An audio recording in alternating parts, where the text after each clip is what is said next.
तर नमस्कार मित्रांनो, धमाकेदार व्हिडिओमध्ये तुमचं स्वागत आहे. आणि आज आपण पाहणार IPL 2024च्या दोन फायनलिस्टमध्ये एक SRH आणि Kolkata Knight Rider. Kolkata Knight Rider आणि सनरायझर हैदराबादचे काय रिटेन्शन आहे तुम्हाला सांगतो, आणि त्यानंतर काय ऑप्शन टार्गेट असेल तर आपण या व्हिडिओमध्ये पाहणार आहे. व्हिडिओला लाईक करा, जास्तीत जास्त लोक शेअर करा, सबस्क्राईब नक्की करा. आणि आता व्हिडिओला सुरुवात करू. तर आपण पाहणार सनरायझर हैदराबादची.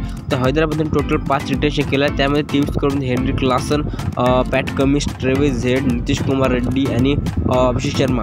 टोटल यांच्यापाशी पर्स आहे 45 करोड, 45 करोड आहे यांच्यापाशी.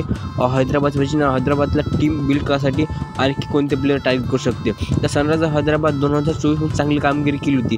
त्यापैकी भुवनेश्वर कुमार होते आणि चांगले एक चांगले प्लेअर होते. त्यामध्ये सर्वात खतरनाक तो तुम्ही 4 प्लेअर रिटर्न केले, ते म्हणजे Pat Cummins, Travis Head, Heinrich Klaasen आणि अभिषेक शर्मा यांनी चांगला मचवला होता 2024चा IPL. आणि यामध्ये काय टार्गेट असू शकते यांनी चांगला, तर मला वाटतं बॉलिंग ॲटॅकसाठी नटराजनला वापस RTMमध्ये करू शकते, भुवनेश्वर कुमारला RTM करू शकते. त्यानंतर शाहबाज अहमदने चांगली गोलंदाजी केली होती, तर शाहबाज अहमदला येऊ शकते. आणि मार्को यान्सन हे प्लेअर RTMमध्ये फक्त एकच RTM आहे, बट आपल्या सनरायझर हैदराबाद टार्गेट करू शकते यांना पुन्हासाठी. त्यानंतर नवे कोणते प्लेअर येऊ शकते सनरायझर हैदराबादच्या टीममध्ये, तर त्यामध्ये माझा नंबर 1 आहे मॅक्सवेलला टार्गेट करू शकते. मॅक्सवेलला बहुतेक संख्या टार्गेट करणार आहे. त्यामध्ये मला असं वाटते की सनरायझर हैदराबाद पण मॅक्सवेलला टार्गेट करू शकते IPL 2025च्या ऑप्शनमध्ये. आणि त्यानंतर एक रविचंद्र अश्विन पण चांगला गोलंदाजी करतो, स्पिन अटॅक भेटला तर अश्विनला पण करू शकतो. त्यानंतर मला वाटते एक चांगला विदेशी गोलंदाज जसं ट्रेंट बोल्ट किंवा स्विंग पाहिजे ना, तसं हैदराबाद तर ट्रेंट बोल्ट, ऑगस्ट ॲटकिन्सन, रिस टोपली असं चांगला गोलंदाजाला सनरायझर हैदराबाद टार्गेट करू शकते. आणि ऑप्शनमध्ये टोटल 45 करोड त्यांना थोडं ऑप्शन पर्सनुसार आपल्या थोडं बोली लावू शकते. तर सनरायझर हैदराबादचं काय माहिती, ते 20 करोड पण लावतात ते ठीक आहे, कारण की काव्य मरण त्यांचं अलगच चालते, बट जाऊ दे. तर त्यानंतर दुसरी टीम आहे तर कोलकाता नाईट रायडर्स. तर कोलकाता नाईट रायडर्सपाशी त्यांनी रिटेन केलेला प्लेअर आहे. त्यामध्ये पहिला जो प्लेअर आहे तो म्हणजे नारायण, आंध्र रसल, रिंकू सिंग, रमनदीप सिंग, वरुण चक्रवर्ती आणि हर्षित राणा. टोटल 6 प्लेअर रिटेशन केले आहे. आणि त्यामध्ये RTM एक पण नाही आहे. टोटल 51 करोड स्पेंड केला आहे, जवळपास 45 करोड त्यांच्यापाशी शिल्लक आहे रक्कम. त्यानंतर काय करू शकते, कारण की 4 दोन आणखी प्लेअर केले आहे, त्यामध्ये तुमचे RTM कार्ड एक पण नाही आहे.